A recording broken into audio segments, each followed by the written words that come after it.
Hello বন্ধুরা, BDMO practice 16 এর সমাধান নিয়ে আমি চলে এলাম। বিডিএমও প্র্যাকটিস 16 এর যে প্রশ্নটি ছিল সেটি 2023 সালের আঞ্চলিক পর্বে প্রাইমারি ক্যাটাগরিতে এসেছিল। প্রশ্নটি ছিল এ বি সি ডি ই এবং এফ দ্বারা 1 থেকে 6 পর্যন্ত 6টি সংখ্যাকে বোঝানো হচ্ছে।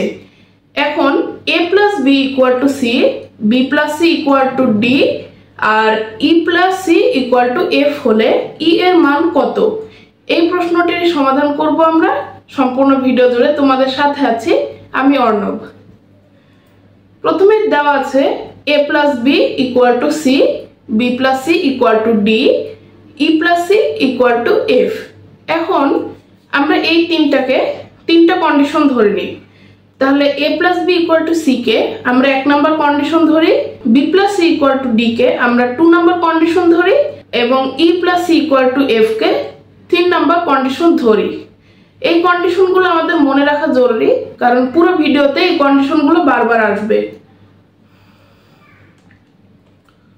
প্রথমে বলা রয়েছে a plus B equal to C, যেটা আমাদের প্রথম কন্ডিশন। তো এই কন্ডিশনে বলা হয়েছে এ এবং বি কে যোগ করলে সি পাওয়া যায়, তাহলে সি অবশ্যই এ এবং বি এর থেকে বড় হবে। একইভাবে দ্বিতীয় কন্ডিশনে বি এবং সি এর থেকে ডি বড় হবে। একইভাবে তৃতীয় কন্ডিশনে ই এবং সি থেকে এফ বড় হবে। প্রথমত ধরে নিই a equal to 1, B equal to 2, তাহলে C equal to a plus B অথবা 1 প্লাস 2 ইকুয়াল টু 3, যেমনটা বলা ছিল আমাদের প্রথম কন্ডিশনে যে a plus B equal to C.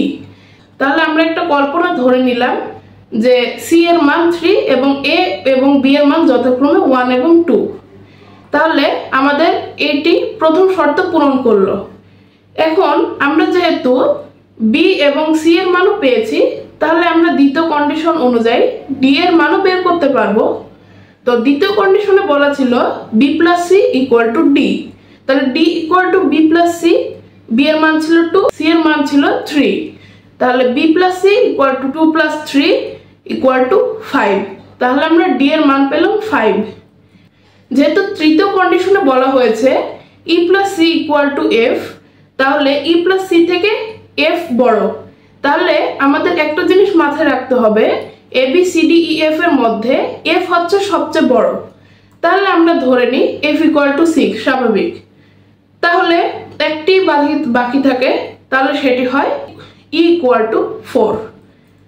এখন তাহলে আমরা এতক্ষণ কল্পনা করে যা বের করলাম তা হলো a equal to 1, B equal to 2, C equal to 3, D equal to 5, E equal to 4 এবং এফ ইকুয়াল টু 6।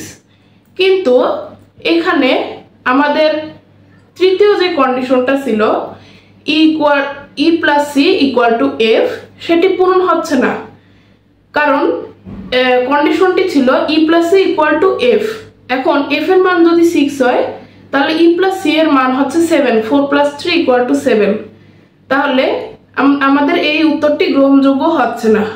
এখন আমরা কি করি, যেহেতু এবিসি থেকে ডি বড়, তাহলে আমরা ডি এর মানটা 5 ধরি এবং এফ যেহেতু এগুলো সবগুলোর মধ্যে বড়, তাহলে এফ এর মানটা আমরা 6 ধরি। এখন আমরা তৃতীয় কন্ডিশন অনুযায়ী কি জানি, E plus C equal to F. তাহলে এফ এর মান যেহেতু 6, তাহলে আমরা এক কাজ করি, সি এর মানটা আমরা 4 ধরি আর ই এর মানটা আমরা 2 ধরি। তাহলে ই plus C equal to 4 plus 2 equal to 6। তাহলে আমাদের তৃতীয় শর্তটি পূরণ হলো। এখন আমাদের দ্বিতীয় কন্ডিশনে ছিল B plus C equal to D. আমরা এখানে দেখতে পাচ্ছি সি এর মান আছে, ডি এর মান আছে, ডি এর মান আছে 5। এখন 5টা হচ্ছে বি আর সি এর যোগফল।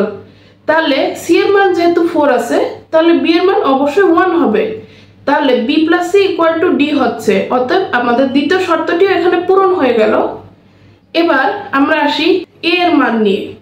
এখন আমাদের প্রথম শর্তে ছিল A plus B equal to C.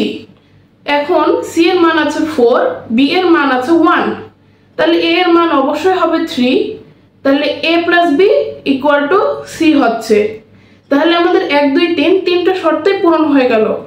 তাহলে এটাই হচ্ছে আমাদের ABCDEF এর আসল মান, যেখানে ই এর মান হচ্ছে 2।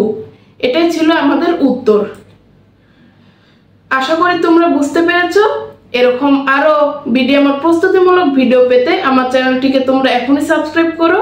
তোমরা কি ধরনের ভিডিও চাও তা আমাকে কমেন্ট করে জানাতে পারো, এবং আমার ভিডিওগুলো তোমাদের কেমন লাগছে তা আমাকে জানাও। See you in the next video. Bye bye.